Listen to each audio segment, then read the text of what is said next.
They spent months pretending to be legitimate investors, shaking hands and building trust, then vanished with $285 million in crypto. This isn't a movie. It's real. Meet the Lazarus Group, North Korea's elite hacking unit. Since 2017, they've stolen over $6 billion in crypto, funding weapons programs and evading sanctions.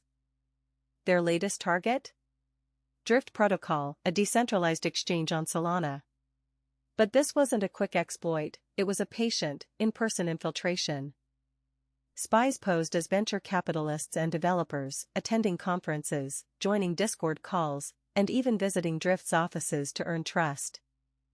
Over several months, they integrated into the team, gaining access to private keys and smart contract code.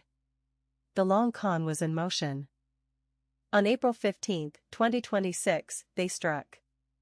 A single transaction drained $285 million from Drift's liquidity pools. The team didn't notice until hours later. Security researchers at TRM Labs confirmed the attack was state-sponsored. North Korean spies now account for 76% of all crypto hack losses in 2026. That's a staggering shift. In 2023, North Korea was responsible for about 20% of stolen crypto. Now they dominate the landscape. Why the surge? Sanctions have cut off traditional funding, so Kim Jong-un's regime relies on crypto theft to finance missiles and nuclear programs. The Drift heist is a wake-up call. It shows that even in-person trust can be weaponized. DeFi protocols need physical security, not just code audits.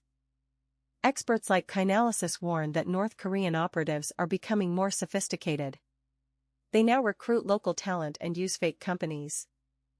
Subscribe to Orvayxen for more deep dives into crypto crime, security, and the stories behind the headlines. Hit that button now. Back to the story. After the heist, Drift paused operations and launched a forensic investigation. But the funds were already laundered through mixers.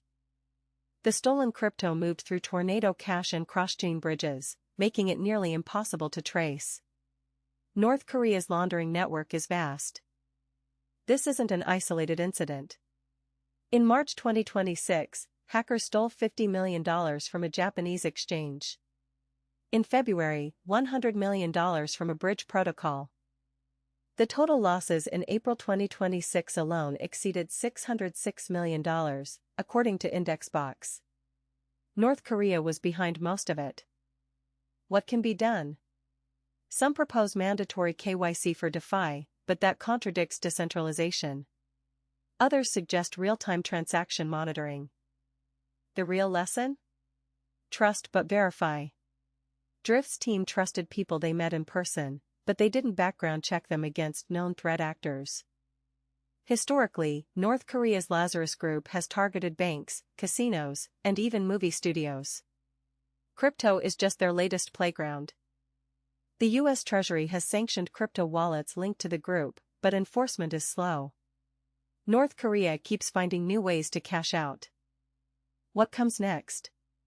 Expect more long cons. North Korea is training operatives in business and coding, making them harder to spot. For DeFi to survive, protocols must adopt zero-trust architectures and share threat intelligence. The days of blind trust are over.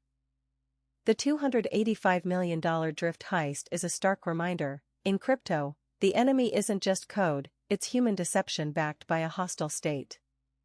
What do you think? Can DeFi ever be safe from state-sponsored spies? Comment below. Sources: CoinDesk and Indexbox blog. Thanks for watching Orvayxen. Thanks for watching. If you found this valuable, subscribe for more deep dives.